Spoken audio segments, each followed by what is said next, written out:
গত 21শে ফেব্রুয়ারি জামুরিয়ার দরবারডাঙ্গা ঘাটে পানীয় জল প্রকল্প নিরীক্ষণের সময় অবৈধ বালি চোরা কারবারিদের হাতে আক্রান্ত হয়েছিলেন বিজেপি নেতা এবং আসানসোলের প্রাক্তন মেয়র জিতেন্দ্র তিওয়ারি।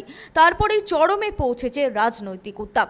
এবার উল্টে জিতেন্দ্র তিওয়ারির বিরুদ্ধে এফআইআর দায়ের করে দরবারডাঙ্গা ঘাটের পাম্প হাউসের কর্মচারীরা। জিতেন্দ্র তিওয়ারি জানান, মুখ্যমন্ত্রী মমতা বন্দ্যোপাধ্যায় নিজে অবৈধ ব্যবসা বন্ধ করার নির্দেশ দিয়েছিলেন। তবু পশ্চিম বর্ধমানের জামুরিয়ায় নির্ভয়ে চলছে এই বেআইনি বালি খনন, যার ফলে দরবারডাঙ্গা জল প্রকল্প প্রায় ধ্বংসের মুখে।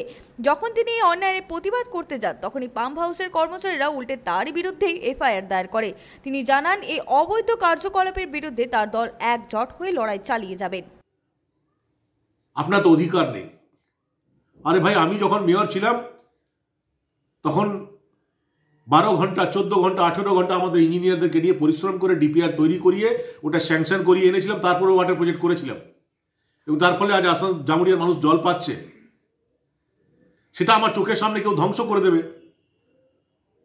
কর্পোরেশনে যারা আছে তারা দেখবে না, তারা চুপচাপ বসে থাকবে আর আমরা বসে থাকবো, আমরা দেখবো, এর প্রতিবাদ করবো না। আর এই মামলা করে আমাদেরকে ভয় দেখানো হবে। এই জেলা যারা তৃণমূল কংগ্রেসের নেতারা আছে তারা মানছে না, তাদের কাছে পয়সাটাই বড়, অর্থটা বড়। তারা বালি মাফিয়ার পয়সা ছাড়া থাকতে পারবে না, বালি মাফিয়ার সহযোগিতা ছাড়া তারা থাকতে পারবে না। কুলটি ওয়াটার প্রজেক্ট 25 বছর ধরে পেন্ডিং ছিল, কেউ পারেনি। আমরা এসে লড়াই করে সে ওয়াটার প্রজেক্ট করেছিলাম। সে ওয়াটার প্রজেক্ট কেউ ধ্বংস করে চলে যাবে, যেটা আমরা বরদাস্ত করবো না। সঞ্জয় যাদব, 99 নিউজ বাংলা, জামুরিয়া।